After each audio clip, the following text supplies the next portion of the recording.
Ya, Bang, mungkin boleh cerita sedikit karakter lu di film Perayaan Mati Rasa kali ini. Karakter yang gue mainin di film Perayaan Mati Rasa ini seorang anak pertama yang berusaha untuk ngejar mimpinya, tapi harus terhalangi karena ada tanggung jawab yang besar yang dibebankan ke dia, maka dia harus memilih antara mengejar mimpinya atau menyelesaikan tanggung jawab yang akhirnya harus dia emban. Film ini berusaha untuk mewakili perasaan para teman-teman di luar sana yang mungkin juga sebagai anak pertama gitu ya, yang mau nggak mau di keluarga mungkin punya tuntutan lebih untuk akhirnya harus jadi contoh untuk adik-adik. Kenapa Bal, ini debut lo sebagai film eksekutif ini, produser, Bal. Ini debut lo sebagai eksekutif produser dan apa yang experience baru apa yang lo dapat? Debut produser, apa experience-nya sama kenapa memilih? Oke, ini iya sebenarnya ini debut saya sebagai eksekutif produser untuk di film saya sendiri. Sebelumnya mungkin teman-teman lebih banyak pengenalnya hanya sebagai pemain gitu ya.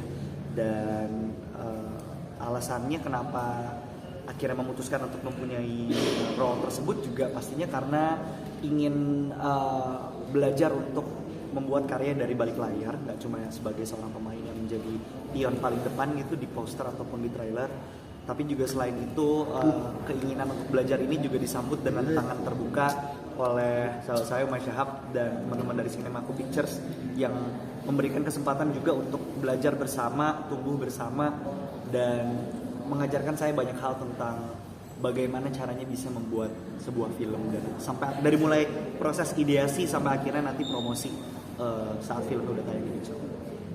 Kenapa milih film layar? Kenapa milih film ini? Karena saya percaya sama Umay Shahab. Saya percaya bahwa dengan mendukung Umay ini juga membantu proses regenerasi filmmaker di Indonesia, sehingga filmmaker muda itu juga akhirnya bisa punya spotlight yang sama dengan para filmmaker yang sudah senior dan juga sudah melegenda di industrinya. Dan saat itu Umay yang merupakan satu-satunya filmmaker di Indonesia, filmmaker muda yang filmnya waktu itu box office dan tembuslah di industri mainstream gitu ya, di perfilman Indonesia. Maka saya merasa saya pengen juga bisa turut berproses bersama Umay dan menjadi bagian dari sejarah. Tapi nanti kedepannya akan fokus di balik layar atau akan main juga?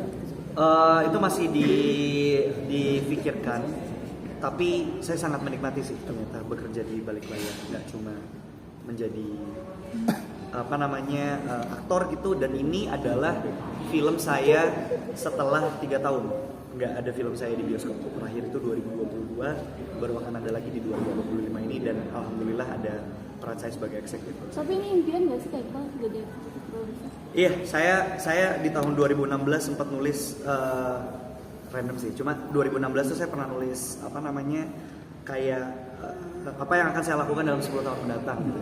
2016 berarti harusnya 2026. Salah satu hal yang saya tulis adalah menjadi produser film.